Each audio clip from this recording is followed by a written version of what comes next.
O pastor disse, vamos celebrar. Então convido você para ficar de pé. Nós vamos celebrar cantando essa música. Santo, Santo, Santo é o Senhor. Mas antes, gostaria de ler aqui com vocês esse verso de Mateus capítulo 6, verso 6. Os capítulos 5, 6 e 7 de Mateus registram o Sermão da Montanha. Belíssimo, acho que todo seguidor de Jesus deveria ler pelo menos uma vez por mês. E no verso 6 do capítulo 6 diz assim, nessa versão: palavras do Senhor Jesus. É assim que eu quero que vocês façam. Encontrem um local tranquilo e isolado, de modo que não sejam tentados a interpretar diante de Deus. Apenas fiquem lá, tão simples e honestamente quanto conseguirem. Desse modo, o centro da atenção será Deus e não vocês. E vocês começarão a perceber a sua graça. Palavras do Senhor Jesus. Quando nós nos encontramos aqui como igreja, é muito bom, né? Celebrarmos juntos, louvarmos a Deus. Mas durante a semana, não temos isso aqui, não temos a banda Querigma nos acompanhando. Mas nós precisamos encontrar um local tranquilo, isolado, para perceber a graça de Deus. Os jovens, Wilson, no feriado do Dia do Trabalhador, estão indo para um acampamento. E lá o sítio, nós teremos atividades pela manhã e também à noite e à tarde toda livre.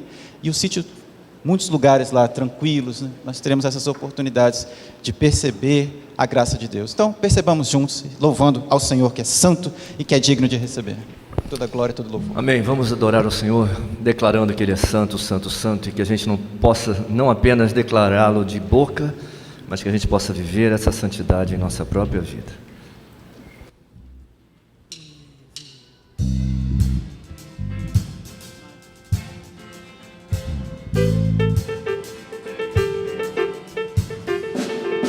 Santo, santo, santo, santo, santo, santo é o Senhor poderoso, digno de toda glória, digno de toda honra e de receber hoje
Amém, graças a Deus. Jesus ressuscitou, né? Esse é o significado da Páscoa. Na sexta-feira, tudo muito triste, a dor, o choro.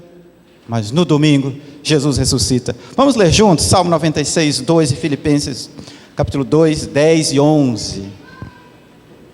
Vamos lá no 3, 1, 2, 3 e... Cantem ao Senhor, bendigam o seu nome, cada dia proclamem a sua salvação, para que ao nome de Jesus se dobre todo o joelho no céu, na terra e debaixo da terra, e toda a língua confesse que Jesus Cristo é o Senhor, para a glória de Deus Pai.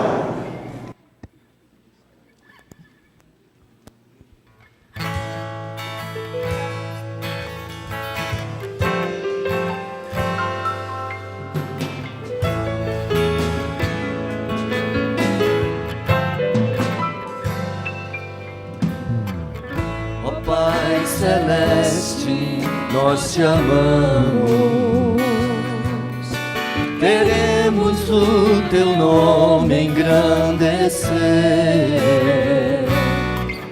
Venha a nós teu reino enquanto te louvamos, e a uma voz declaramos teu poder. Bendito seja Deus poderoso,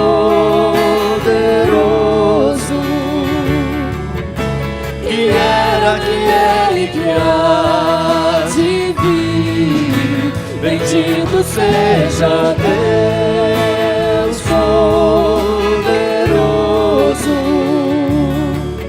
que sempre reinará.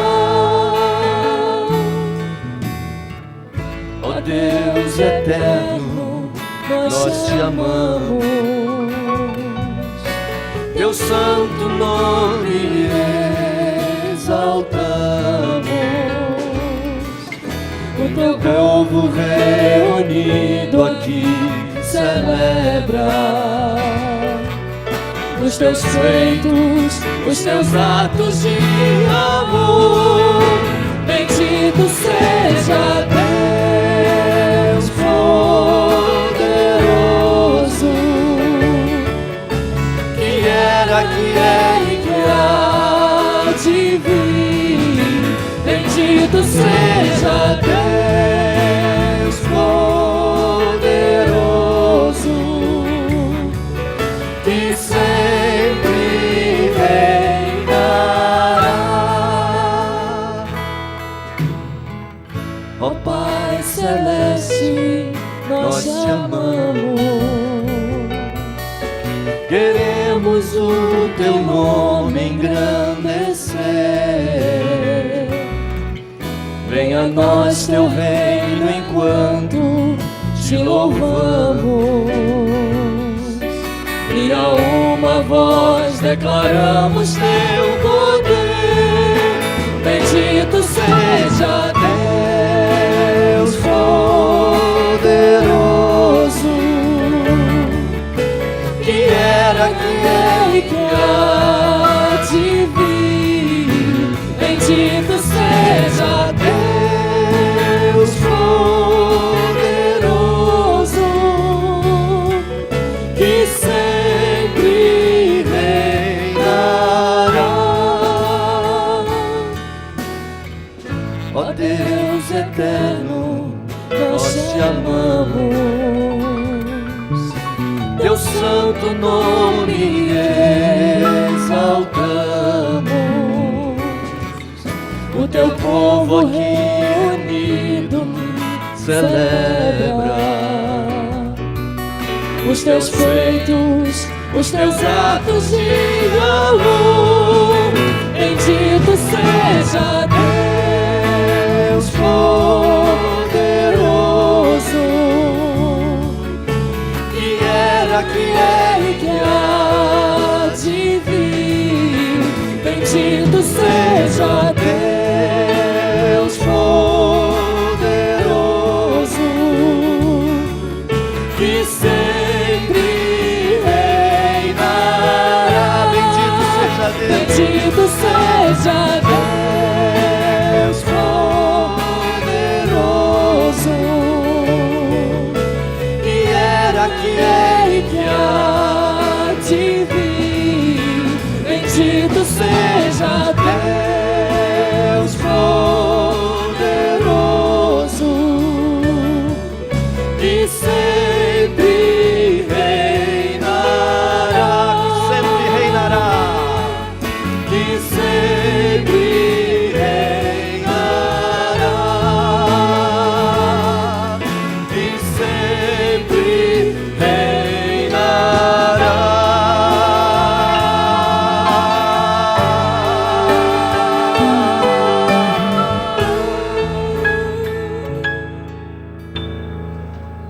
Senhor Deus, reina nas nossas vidas, Senhor. E que nós consigamos entender tudo o que isso significa. E é no nome do Rei Jesus que nós fazemos essa oração, cantamos essas canções, declaramos que o Senhor é santo, digno. Amém.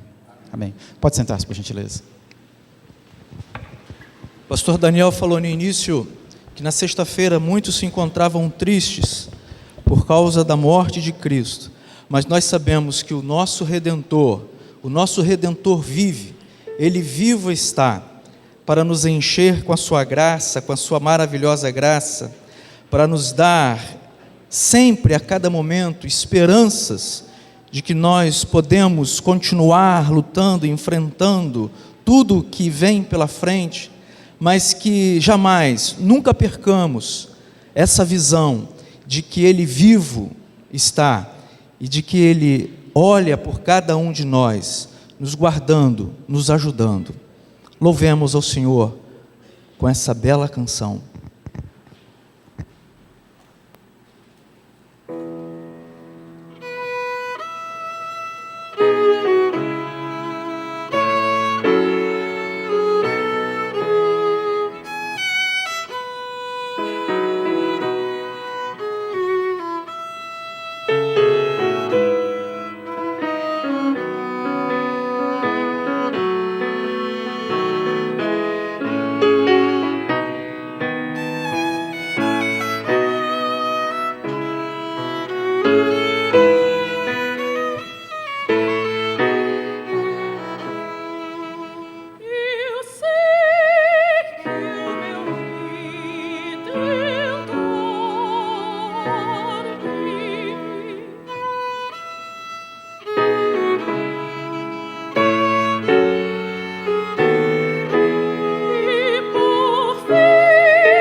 Leitura bíblica em João 8:31, diz assim: Disse Jesus aos judeus que haviam crido nele: Se vocês permanecerem firmes na minha palavra, verdadeiramente serão meus discípulos e conhecerão a verdade, e a verdade os libertará.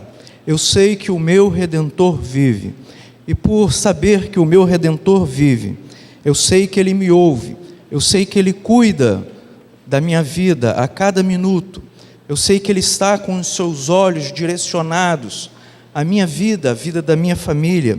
Ele acompanha os meus problemas e Ele me ajuda a enfrentar os meus problemas. Ele me dá suporte, Ele nos dá suporte para que possamos caminhar sabendo que estamos indo em direção àquele que nos amou e àquele que nos ama e aquele que sempre nos amará.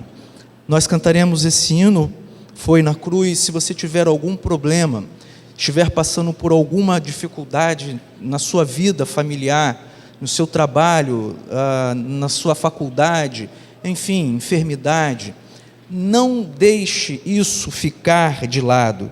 Saiba que o meu e o seu Redentor vive, e Ele está com os ouvidos dele atento às nossas súplicas. Eleve então ao nosso Senhor o seu pedido e deixe o Espírito Santo de Deus trabalhar na sua vida, na minha vida, neste momento. Se você quiser ficar de pé, vir à frente, faça conforme o seu coração estiver pedindo. Cantemos então.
Nosso Senhor Deus e Pai, nos colocamos diante do Senhor, humildemente, para te suplicar, para te pedir que tu, ó Pai, nos ajude naquilo em que estamos passando, naquilo em que estamos enfrentando, pois cremos que o nosso Redentor, o Senhor, vive. E por assim crermos, Senhor Deus, nós entregamos tudo em tuas mãos, porque sabemos, ó Pai, que somente o Senhor há de solucionar aquilo que tem nos trazido tristezas, aquilo que tem nos trazido angústias. Pai Todo-Poderoso, nós nada podemos fazer sem a intervenção do Senhor, nós nada podemos fazer sem a intervenção do Seu Santo Espírito, nós nada podemos fazer sem o Teu amor, nosso Senhor e Salvador Jesus Cristo. Ó Pai, nós somos falhos, homens e mulheres pecadores, nós temos, ó Pai, consciência disso, mas, ó Deus, através do sangue de Cristo derramado na cruz do Calvário, Tu, ó Pai, nos proporcionaste então a nos dirigir ao Senhor, a clamar e a esperar em Ti. Amém. Não sei, Senhor Deus, o que se passa na vida de cada irmão que está em pé, sentado ou de joelhos, mas o Senhor, por ser o nosso Redentor e vivo está, conhece, Senhor Deus, cada momento de nossas vidas, conhece, Senhor Deus, cada situação que estamos enfrentando.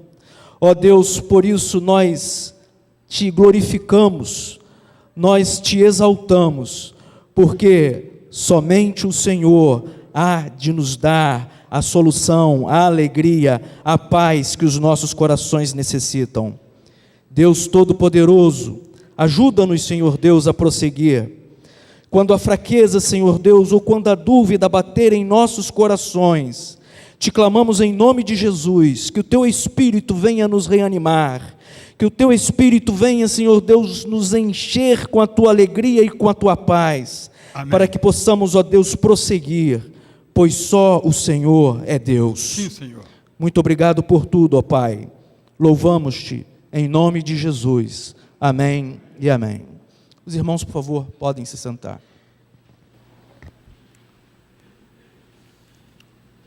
Antes de obsequiar a você a oportunidade de trazer o seu dízimo e a sua oferta, quero lembrar aos irmãos esse convite que fiz na parte anterior ao início desse culto. Os que chegaram estiveram. Há uma série de mensagens que farei a partir do domingo que vem, exclusivamente no culto das 5h30. Princípios para a recuperação diante de traumas, vícios e maus hábitos. Durante 8 domingos mais um, apenas tão somente às 5h30 da tarde, sem transmissão pela internet, eu me ocuparei desses assuntos. Amanhã teremos culto aqui regularmente. Pastor Alcini vai pregar sobre milagre da ressurreição. Na quarta-feira teremos o jantar didático da Páscoa. Penso não haver mais vagas, mas você pode conferir ao sair. Se você, porventura, já deu o seu nome, é preciso complementar com o pagamento do valor para a compra dos materiais. E nós serviremos esse jantar no ginásio de esportes do Colégio Batista, porque o número de pessoas inscritas não cabe no nosso salão térreo. Os demais programas da igreja você pode acessar o boletim, onde você encontra inclusive a convocação da Assembleia Geral Ordinária da Igreja na outra segunda-feira, dia 28, em que o assunto principal será o exame do relatório da Comissão de Avaliação do formato do processo eletivo em nossa igreja para as eleições a partir então de 2015, para o próximo biênio. Então você poderá obter os documentos no próprio site da igreja ou por outros recursos, como está informado também neste boletim. Assim, você que trouxe seu dízimo, a sua oferta para missões mundiais, você que trouxe a sua oferta para o FAM, para a ação social, mas sobretudo o seu dízimo, você é convidado então a se levantar e colocar nessas salvas enquanto adoramos ao Senhor com uma música instrumental.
Os irmãos, por favor, podem então levar as salvas. E eu lhe convido para continuar a prestar atenção na chamada oração do Pai Nosso, oração dominical, que começa assim. E a segunda frase eu peço que os irmãos continuem. Pai Nosso que estás nos céus. Só até este momento, porque eu vou me deter então, começar hoje a me deter nesse versículo: santificado seja o teu nome. Mais uma vez, Pai Nosso que estás nos céus. Santificado seja o teu nome. O nome é Deus. O nome de Deus é santo. Isso não faz muito sentido na nossa cultura, em que o nome não quer dizer muita coisa. Por exemplo, por que você se chama como você se chama? Digamos que seja Eduardo. O que significa Eduardo? Por exemplo, talvez você saiba, eu não sei. Talvez seja Washington. Ou como há aqui um político da cidade, Washington. Talvez seja Carlos, quer dizer Carlos. Você sabe, né? Mas quem lhe deu não sabia. Deram o nome. Acharam bonito Carlos, né? O nome não tem muito significado. Para alguns tem, eu tenho. Você já sabe, já contei isso aqui. Meu nome era para ser R. É R. R. Está na Bíblia, nome bonito para chuchu. Para chuchu, né? E quando eu chegasse em algum lugar com esse nome, eu diria R. A pessoa diria, não, eu perguntei o seu nome. Eu diria R. Sim, eu sei que é, mas é o quê? Aí meu avô disse, R não. Não foi lá uma grande pessoa na Bíblia. Vai chamar Israel, príncipe de Deus. Aí eu fiquei orgulhoso até hoje. Nossa cultura, nomes raramente tem algum significado. Antônio, talvez homenagem a algum santo. João, mas geralmente os pais não sabem o significado desse nome, e mesmo quem sabe o significado não traz, não carrega para si um sentido para a sua vida. Mas não era assim na cultura do Antigo Testamento,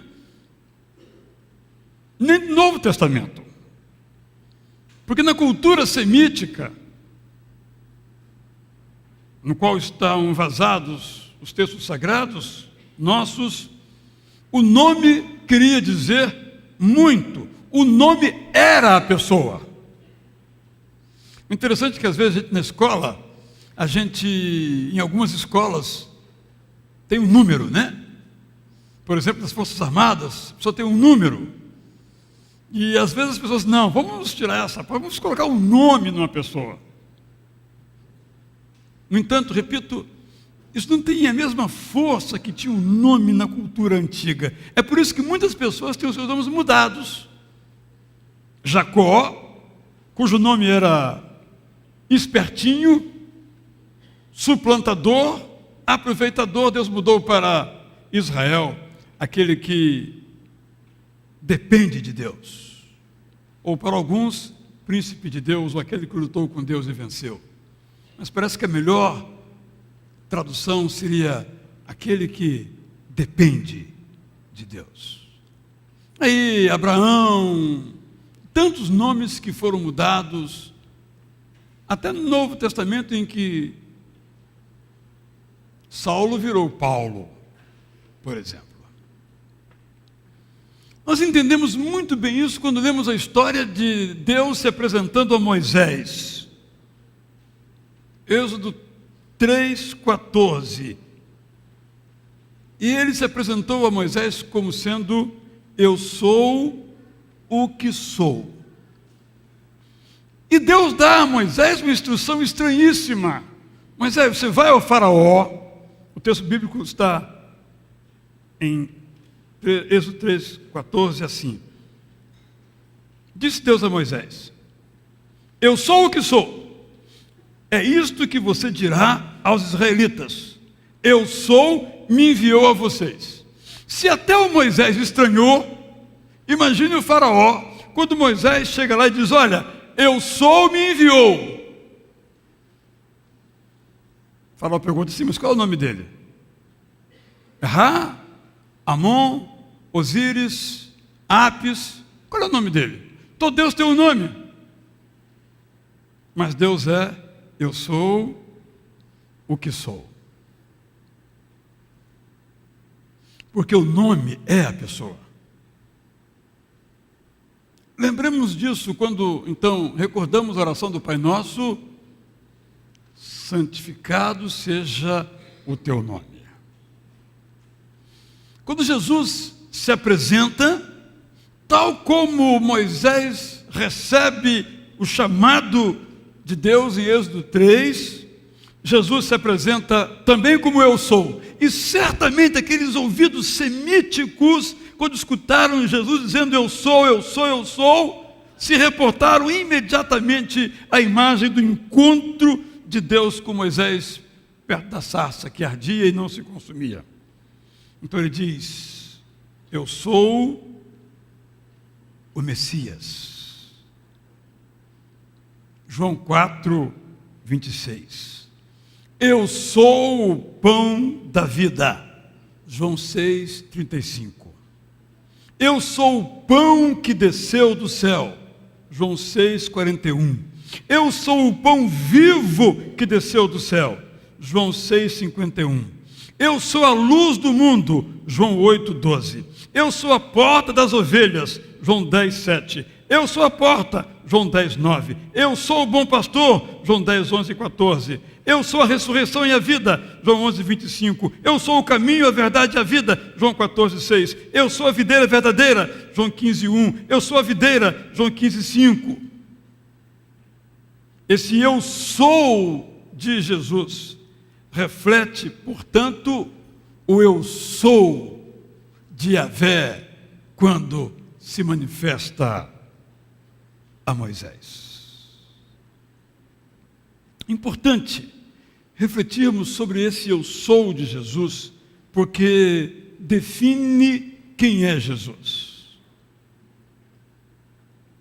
Disse-me alguém que não tem dificuldades de compreender e receber a Jesus como mestre, como de fato aquela pessoa que reúne naquilo que diz uma sabedoria de vida que tem um valor inestimável, e quem seguir os seus conselhos terá uma vida que vale a pena.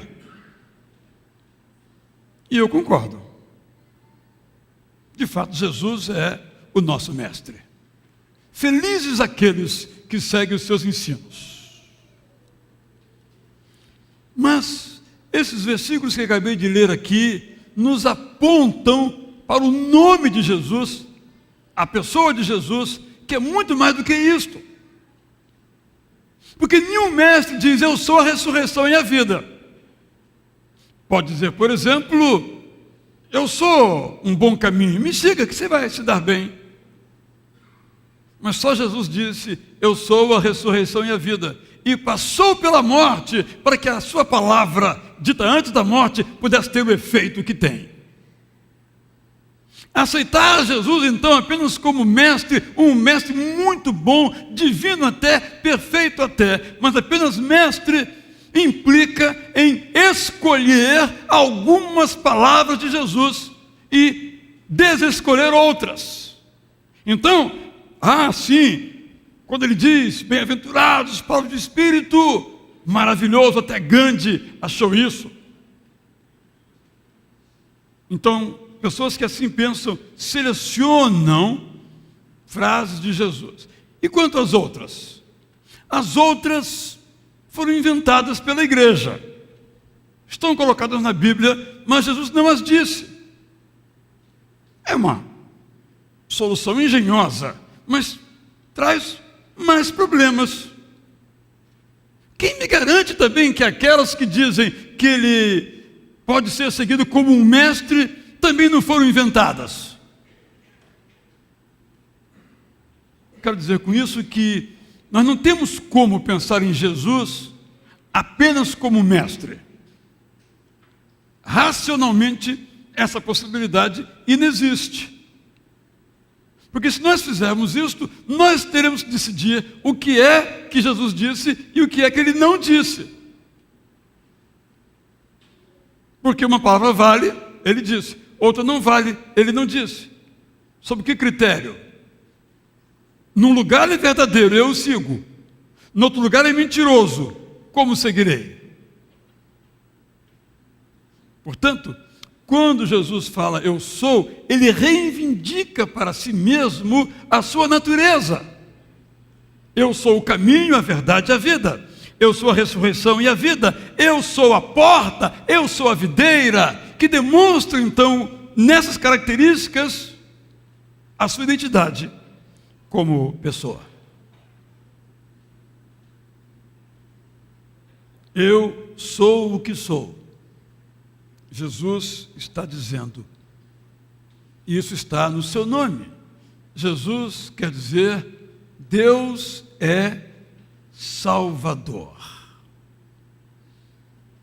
Em todo sentido de Salvador.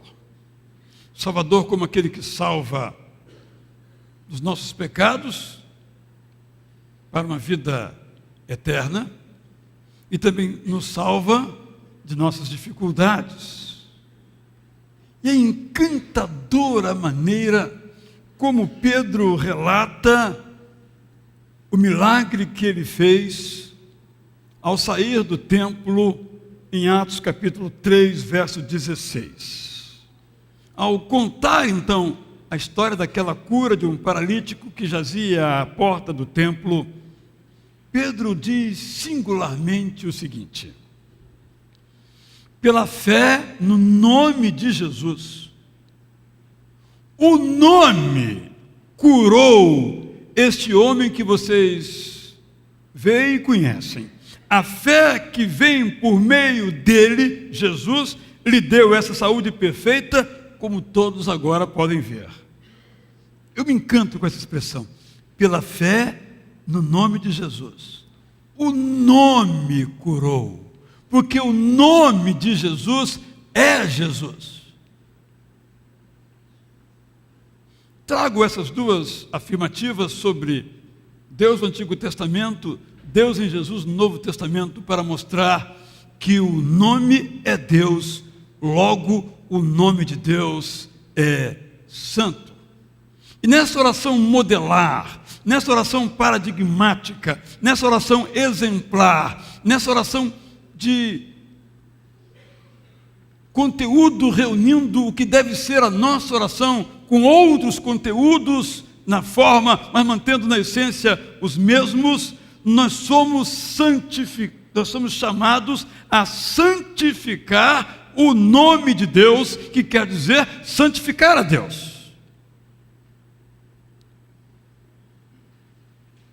E a primeira atitude, o primeiro gesto na oração e na vida que podemos tomar e desenvolver ao longo de nossa jornada para santificar a Deus é admirar quem Deus é.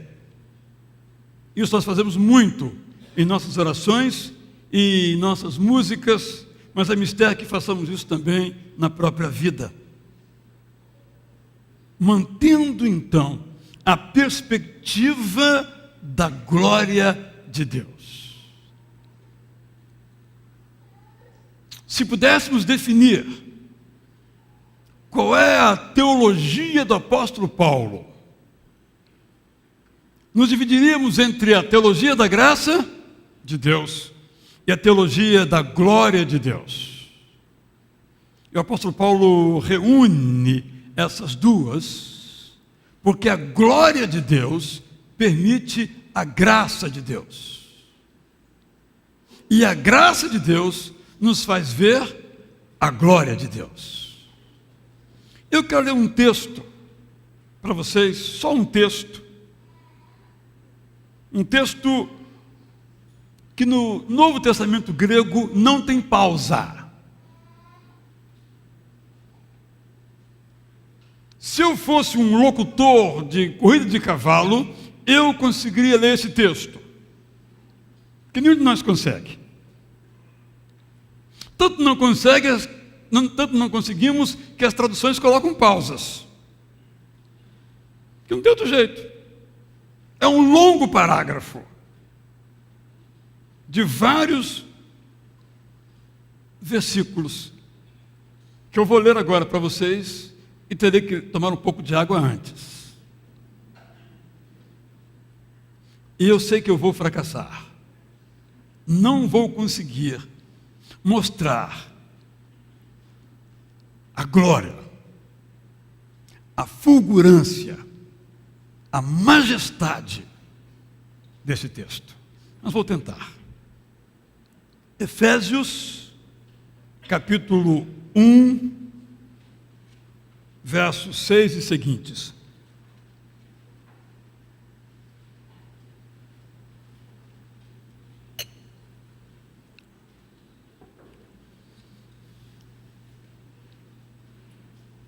Não tenho a capacidade de respirar da Michele.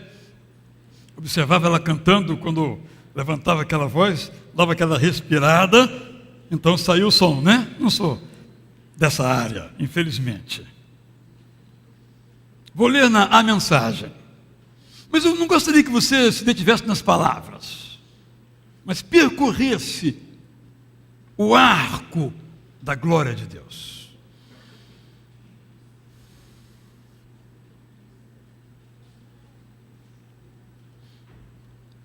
Aqui tem pausas.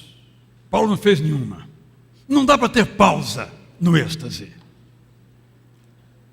Como Deus é maravilhoso, que bênção Ele é. Ele é o Pai de nosso Senhor Jesus Cristo, que nos leva aos mais elevados lugares de bênção. Muito antes que Ele estabelecesse os fundamentos da terra, Ele já pensava em nós e nos escolheu como alvo de seu amor, para nos fazer completos e santos por meio desse amor. Há muito tempo Ele decidiu nos adotar em sua família por meio de Jesus Cristo. Que prazer Ele ter em planejar tudo isso. Foi por sua vontade que agora participamos da celebração desse presente dado por seu Filho amado, totalmente de graça, por causa do sacrifício do Messias, que derramou seu sangue no altar da cruz. Somos um povo livre, estamos livres das punições decorrentes das nossas maldades. A verdade é que somos totalmente livres. Ele pensou em tudo e providenciou tudo o que precisamos, e fomos incluídos nos planos que Ele teve tanto prazer em executar. Ele fez tudo isso antes de nós em Cristo, um plano de longo alcance em que tudo está ajustado, centralizado nele, nos mais altos céus e na terra. Foi em Cristo que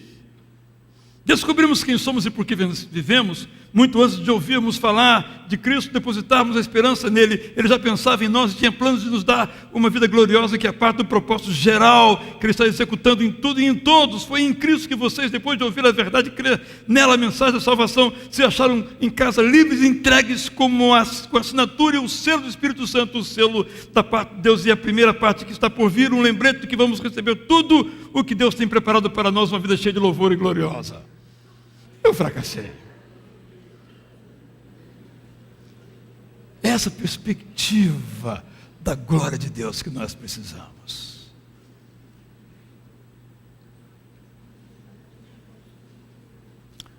Primeira coisa, portanto, para santificar o nome de Deus, para santificar a Deus, é mantermos a perspectiva da glória de Deus.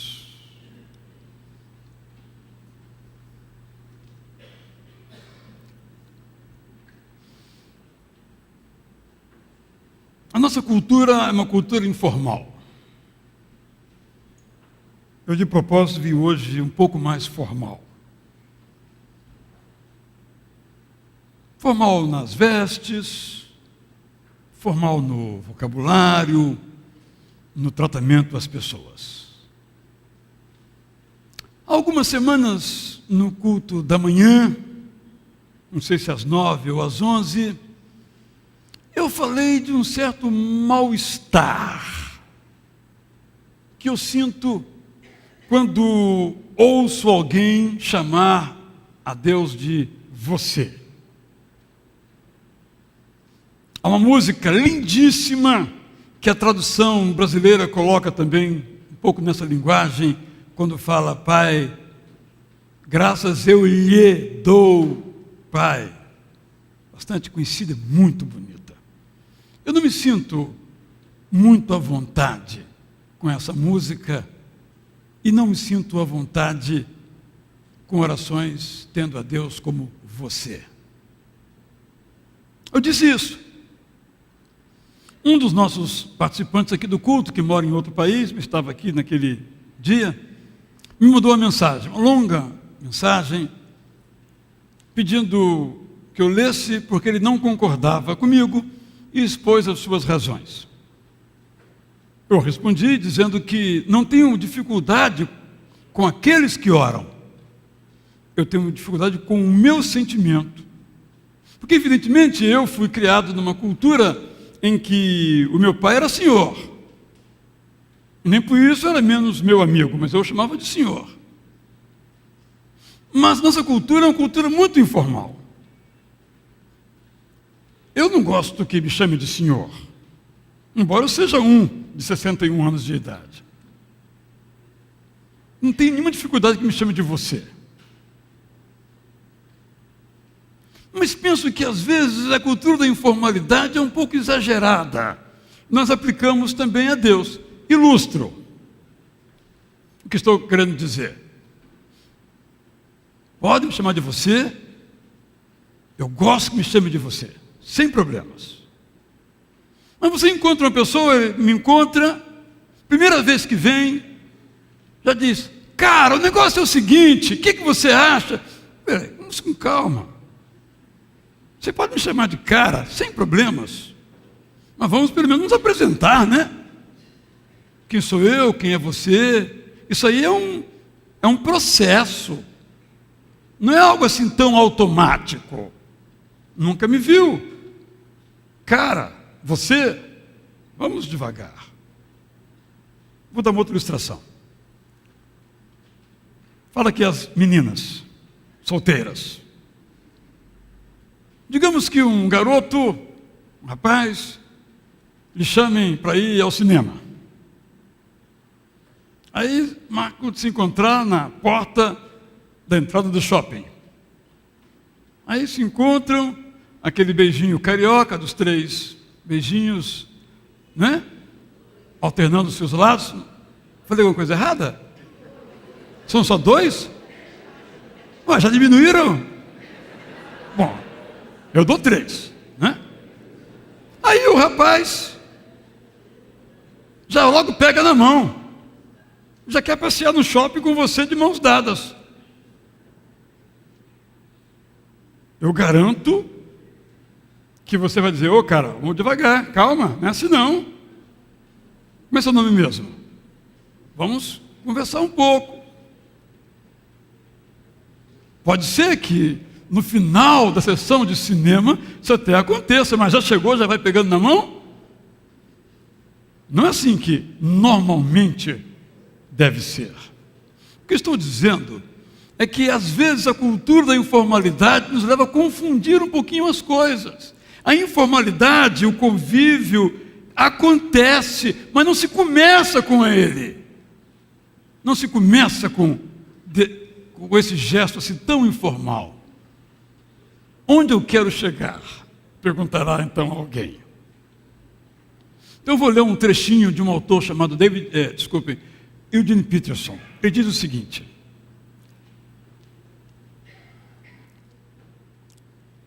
a moda do papai que ainda está arrebatando nossas igrejas é um caso de intimidade prematura. Diz então Peterson: nós não começamos nos sentindo aconchegados com Deus. Nós começamos com uma reverência solene, santo, digno, poderoso, como nós cantamos. Chamar a Deus de Pai deve ser uma experiência à qual nós cheguemos, não uma experiência da qual nós partimos, nós começamos. Voltemos a Moisés. No capítulo 33 de Êxodo, nós lemos o seguinte, 33:11. O Senhor Deus falava com Moisés face a face, como quem fala com o seu amigo. E nós ficamos imaginando, né, como seria isso, e o Eugene Peterson traduz isso muito bonitamente quando ele diz que Deus falava com Moisés como amigo levanta os olhos para falar com seu amigo em cima da cerca. Intimidade, proximidade. Era assim que Moisés falava com Deus. Mas voltemos 30 capítulos antes do mesmo livro de Êxodo. Deus chama Moisés e diz: Moisés, tira as sandálias dos teus pés, porque a terra em que você está é santa. Moisés não começa a sua história tendo um relacionamento face a face com Deus. Isso acontece no processo. Ele começa com reverência, ele começa tirando a sandália dos seus pés. E quando no capítulo 19, ele tem aquela experiência de subir até o alto do monte para se encontrar com Deus, há uma série de requisitos a serem cumpridos. E quando ele chega lá, ele não vê Deus face a face. Ele vê Deus de costas, passando sua sombra atrás da cortina. Penso que ficou clara a mensagem que quero passar. Santificado seja o teu nome. E nós santificamos o nome de Deus quando mantemos viva em nosso coração a certeza da glória de Deus. Vou confessar algo aos irmãos. Eu não tenho absolutamente nenhuma dificuldade com aquelas pessoas que oram paizinho. Nenhuma dificuldade. Papai, nenhuma dificuldade. Eu tenho inveja porque eu não consigo orar assim. Eu não cheguei ainda a um ponto de relacionamento com Ele em que eu possa falar, Paizinho. Eu espero chegar lá. Eu desejo chegar lá. Eu anseio chegar a essa intimidade, mas eu não a tenho ainda. Então eu invejo santamente se você tem. O que eu estou dizendo é que nós não podemos inverter as coisas e já começar com intimidade que nós não temos. Mas nem por isso devemos desistir de tê-la. Enquanto não a temos, busquemos tê-la. Mas se não a temos, não façamos de conta que nós temos. O que eu quero para mim, e alguns aqui já chegaram lá, eu não cheguei ainda, e alguns querem chegar como eu quero chegar, é ter de tal modo com o nosso Deus um relacionamento que eu possa chamá-lo de papai. Paizinho.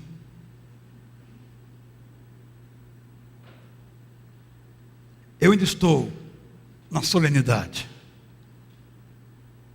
Não é por falha de Deus, é por falha minha. Ainda estou na perspectiva dessa glória majestosa de Deus. Como Moisés, no capítulo 3. Mas também quero chegar ao Moisés do capítulo 33 de Êxodo. Mas quando também chegarmos lá, ao capítulo 33 de Êxodo, nós não deixaremos de santificar o nome de Deus. Ainda assim continuaremos. Porque nós só podemos dizer Paizinho se temos a perspectiva de que Deus é santo. Desejo que este ponto, e apenas este, eu continuarei proximamente, falando sobre como nós podemos santificar a Deus, possa também expressar a vida de parte de algumas pessoas aqui.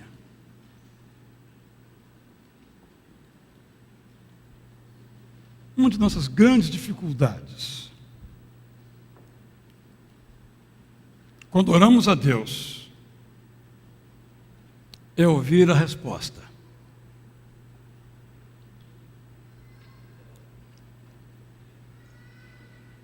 Estou certo, a começar pela minha própria experiência, que às vezes nós não ouvimos Deus porque nós não deixamos Ele falar. Você conhece alguém? Você começa a falar, eu acho, ele lhe diz, eu também acho, e fala meia hora. Eu sonhei esta noite que, eu também sonhei essa noite, mais 20 minutos. Eu acho que às vezes nós oramos assim. Senhor, eu quero lhe dizer, aí, antes que ele possa responder, mas também eu quero lhe acrescentar, e Deus começa a querer falar alguma coisa, mas acrescento a ti também o seguinte: se nós falamos demais, Deus fala de menos. Por isso eu gosto muito de algumas expressões no contexto do rei Davi, em que ele compareceu perante o Senhor e perguntou: Senhor, devo ir para a guerra? Esperou a resposta. Sabe como é que eu, Israel, faço? Senhor, devo ir para a guerra? Já estou indo. Eu não espero a resposta. Estou comunicando que estou indo para a guerra.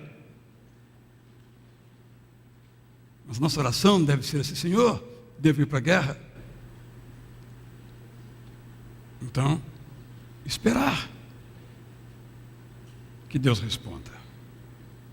Às vezes temos dificuldade de esperar que Deus responda, porque nós já temos a forminha da resposta. Se ele orar fora daquela resposta, a gente não escuta. Tem que ser daquele jeito, naquele formato.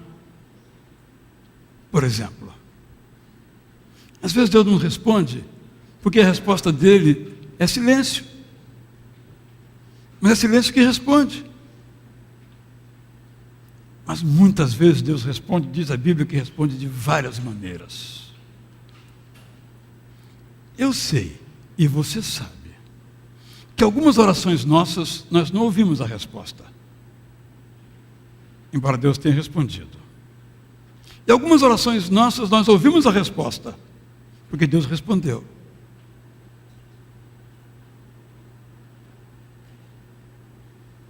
Eu e você temos que repensar a nossa maneira de orar e o nosso coração enquanto a gente ora. Eu às vezes ouço alguém dizer assim: Israel, eu antigamente orava, eu sentia Deus me respondendo, mas hoje eu oro e não ouço Deus respondendo. É uma possibilidade que merece um exame para entendermos um pouquinho o processo de vida de cada um. Mas seja qual for a circunstância, eu e você não devemos parar de santificar o nome de Deus. O nome de Deus é aquele que é capaz de fazer muito mais do que nós imaginamos ou pedimos ou pensamos. Meu irmão, minha irmã, quando eu e você mantemos viva na nossa mente, no nosso corpo, no nosso coração, a perspectiva da glória de Deus, santificando-o assim com essa perspectiva, a nossa vida é mudada, de tal modo que o Deus distante se torne o Deus presente, o Deus vivo, porque é assim que Ele quer ser na vida de cada um de nós. Quando Ele desceu do céu, se tornou uma pessoa de carne e osso como eu e você, sofrendo as injustiças como nós sofremos diariamente, os cansaços e as dores como todos nós sentimos. Foi para que nós, olhando para Ele, víssemos Deus de modo completo. Santifiquemos a Deus. O Deus do Calvário, como ouviremos também agora, não é um Deus de uma habitação apenas nos altos céus, embora more lá, mas é um Deus que faz o santuário conosco, que fez um santuário do Calvário, e ali nós podemos ver não só a graça, também a graça, mas toda a glória de Deus. Alguns aqui me acompanharam nessa semana. A cada dia, de segunda até hoje, eu enviei para os cadastrados comigo uma história ficcional em torno de cada palavra da cruz. A de hoje é a experiência que me foi sugerida por um leitor que é policial militar, do centurião, que comandou a execução de Jesus. Então, a partir dali, eu criei uma história totalmente inventada. E digo que a Bíblia relata que ele diz, então,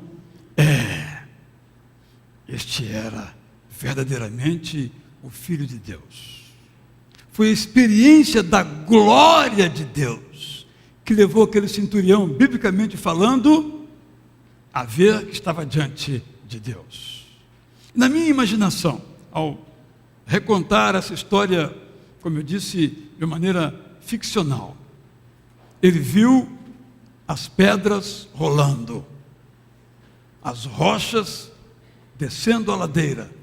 Quando o terremoto alcançou Jerusalém, as luzes todas se apagaram, ele viu na escuridão a glória de Deus. O Calvário é a graça, é a glória de Deus.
essa história do Calvário, da bela música de Ralph Emanuel,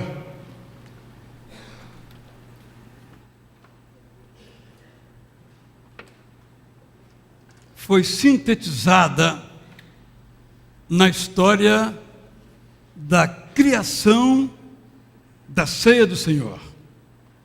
Jesus celebrando a última Páscoa, porque pouco depois seria preso, depois morto, separou o momento daquela Páscoa dos judeus e criou uma nova forma de celebrar, agora não mais a libertação da escravidão no Egito, mas agora a libertação no Calvário, da libertação dos nossos pecados, chamada então ceia do Senhor, composta de 2 elementos: o pão, simbolizando a morte de Jesus Cristo, o vinho, que em nossa igreja usamos para estimular a temperança total, a abstinência completa de álcool, simbolizando a volta dele. O pão, podemos dizer, é o passado, que alcança cada um de nós no presente.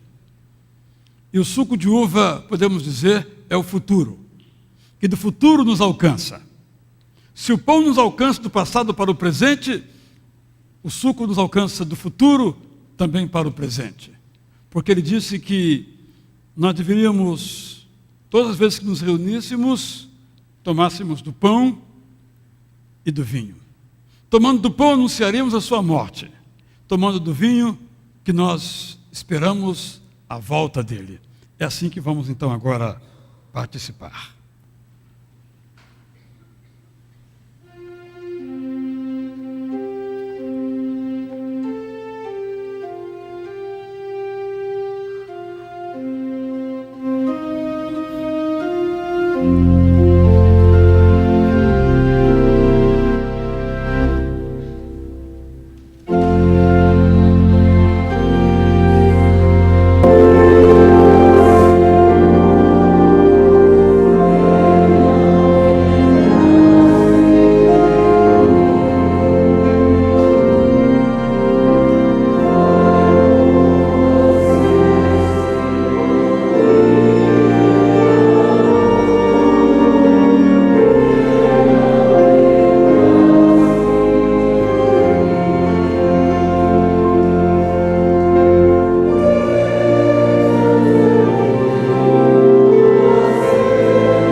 hoje pela manhã,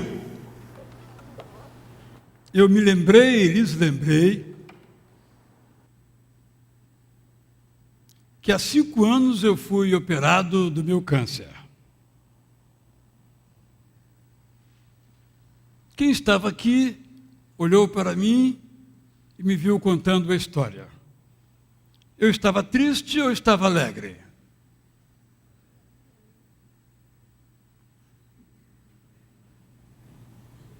Muito alegre. Cantamos agora que a ceia é exatamente para nos lembrarmos do que Jesus Cristo fez, em memória de mim. Como devemos lembrar, então, da morte de Jesus?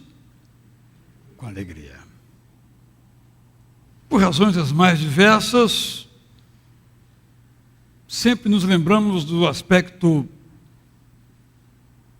triste, é verdadeiro, da morte dele, do sofrimento dele, que são, de fato, situações de grande dor para ele. Mas ele escolheu sofrer para que nós pudéssemos ter esperança. A ceia é um momento de memória, de lembrança, mas de algo extraordinariamente bom e gracioso. É assim que vamos, então, comer o pão. Voltando nossos olhos para o Calvário e dizendo, graças a Deus. Tomemos do pão.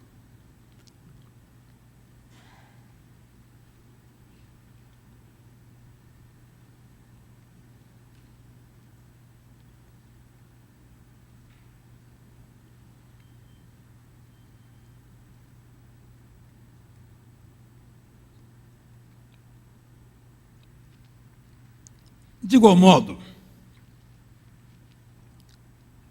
com a mesma alegria, nós podemos tomar deste cálice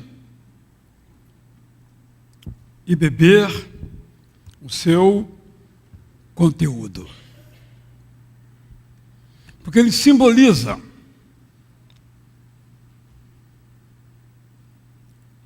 a verdade do futuro. Jesus virá.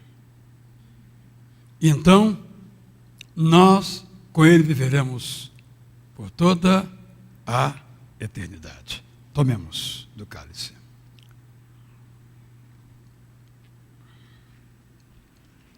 Fiquemos em pé para essa oração final e juntos cantaremos então o nosso amém. Depois de termos participado desse culto, alguns de vários cultos nesse dia, depois de termos nos debruçado sobre a mesa de Jesus e nos lembrado com alegria de sua morte, ressurreição, ascensão e sua volta prometida, que podemos desejar, senão que o amor de Deus, o Pai de Jesus Cristo, que a graça do Filho do Pai, chamado Jesus Cristo, a ressurreição e a vida, que o conforto que vem do Espírito Santo, do Pai e do Filho, estejam conosco hoje, com nossas famílias,